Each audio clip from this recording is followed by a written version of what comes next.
क्या तूने कभी सुना है उस रानी की कहानी जिसने पति खोया, बेटा खोया, पर अपनी मिट्टी को हारने नहीं दिया, जिसने ताज नहीं मांगा बल्कि तलवार उठाई और मौत को गले लगाया, मगर आत्मसमर्पण नहीं किया। अगर तू सोचता है कि नारी सिर्फ कमजोरी होती है तो तुझे रानी दुर्गावती की कहानी दोबारा सुननी चाहिए। रानी दुर्गावती, बुंदेलखंड की शेरनी, इतिहास की धूल में दबी एक ऐसी कहानी जिसे अगर तूने न जाना तो तूने नारी शक्ति को समझा ही नहीं। एक रानी जिसने तलवार उठाई मगर सत्ता के लिए नहीं, अपनी माटी के लिए। एक मां जिसने पुत्र को खोया पर जंग नहीं छोड़ी। एक योद्धा जिसने मृत्यु को चुना मगर आत्मसमर्पण नहीं किया। यह कहानी है रानी दुर्गावती की, बुंदेलखंड की शेरनी की। साल 1524 कलिंगा की पवित्र भूमि पर एक बच्ची ने जन्म लिया।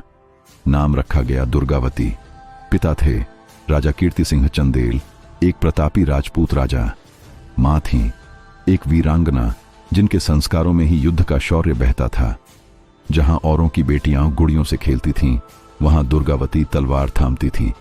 अश्वारोहण, धनुर्विद्या, राजनीति और कूटनीति, हर विधा में वो पारंगत होती गई। लोग कहते ये तो लड़का होती तो राज्य चला लेती, पर समय ने सिद्ध किया एक लड़की भी राज्य चला सकती है और उसे बचा भी सकती है। साल 1542 रानी दुर्गावती का विवाह हुआ गोंड राजवंश के राजा दलपत शाह से। ये एक ऐसा विवाह था जो सिर्फ दिलों का नहीं बल्कि दो परंपराओं, दो संस्कृतियों और दो राज्यों का संगम था। दलपत शाह और दुर्गावती ने मिलकर एक सशक्त शासन की नींव रखी। मगर सुख का समय ज्यादा दिन नहीं रहा। कुछ ही वर्षों में राजा दलपत शाह का निधन हो गया। रानी दुर्गावती की आयु थी मात्र 23 वर्ष। एक युवा रानी, एक छोटा पुत्र वीर नारायण और एक डगमगाता राज्य। सत्ता की लालच में दरबारी आंखें बदलने लगे, दुश्मन राज्य की सीमाओं पर घात लगाने लगे, किंतु रानी ने हार नहीं मानी। उन्होंने गोंड दरबार की समिति को चुनौती दी और कहा, मैं अपने पुत्र के नाम पर सिंहासन संभालूंगी जब तक वो बड़ा ना हो जाए। उनकी ये घोषणा सिर्फ एक राजनीतिक चाल नहीं थी, ये एक क्रांति थी। एक स्त्री का सत्ता में आना, वो भी उस युग में जब औरत को केवल पर्दे के पीछे देखा जाता था। रानी दुर्गावती ने 15 वर्षों तक शासन किया, इतना सुशासन कि इतिहास आज भी उसकी मिसाल देता है। गरीबों के लिए अन्न भंडार खोले गए, किसानों के लिए भूमि सुधार हुए, महिलाओं की सुरक्षा और शिक्षा पर ध्यान दिया गया और न्याय ऐसा कि शत्रु भी सर झुका दें। उनके बनाए रानी महल, रानी ताल और नेरनाला दुर्ग आज भी गवाही देते हैं कि रानी सिर्फ तलवार की नहीं, विकास की भी देवी थीं। साल 1564 मुगल सम्राट अकबर का सेनापति आसफ खान गढ़ा राज्य की समृद्धि देखकर ललचा गया। उसने दिल्ली दरबार से अनुमति ली। एक विधवा रानी राज्य चला रही है, मुगल साम्राज्य की शान के खिलाफ है। असल मंशा थी राज्य को लूटना और आत्मसमर्पण कराने की कोशिश। पर रानी दुर्गावती वो आत्मसमर्पण शब्द को गाली मानती थी। 18 जून 1564 युद्ध शुरू हुआ। रानी ने घोड़े पर चढ़कर, हाथ में भाला लेकर स्वयं युद्ध भूमि में उतरने का निर्णय लिया। उनके साथ था वीर नारायण, मात्र 15 वर्ष का पुत्र मगर मां की तरह साहसी। 3 दिन तक युद्ध चलता रहा, जंगलों में, घाटियों में, नदी किनारे और हर उस जमीन पर जहां रानी की सेना अडिग खड़ी थी। परंतु मुगलों की संख्या कई गुना अधिक थी। एक एक सिपाही गिरता गया, वीर नारायण गंभीर रूप से घायल हो गया और रानी दुर्गावती भी तीर से घायल हो गईं। उनके अंगों से रक्त बह रहा था पर उनकी आंखों में आंसू नहीं, ज्वाला थी।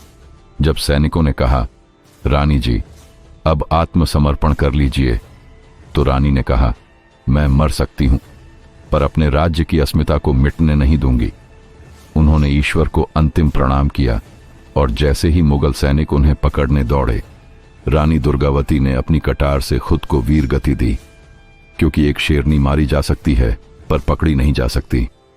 रानी दुर्गावती का बलिदान सिर्फ एक युद्ध की हार नहीं था, वो एक पूरी सभ्यता के लिए एक पाठ था कि स्त्री सत्ता के लिए जन्म नहीं लेती बल्कि वह सत्ता को त्याग कर भी गरिमा रखती है, कि मां की शक्ति सिर्फ कोमलता नहीं बल्कि त्याग और बलिदान भी है।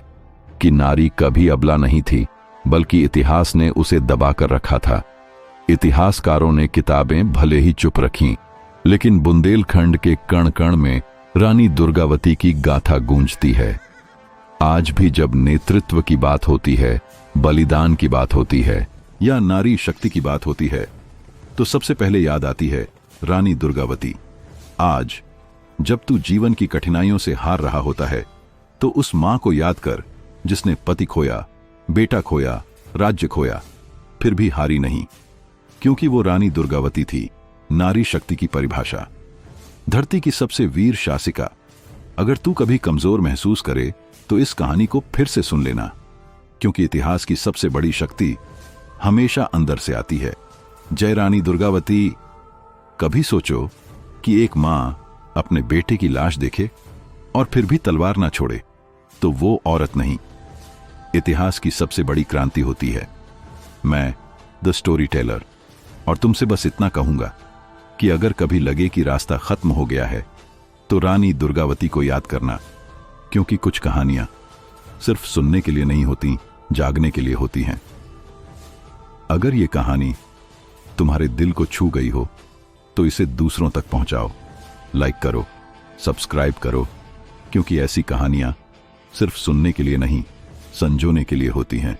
और मैं हूं द स्टोरी टेलर। फिर मिलेंगे एक और दास्तान के साथ।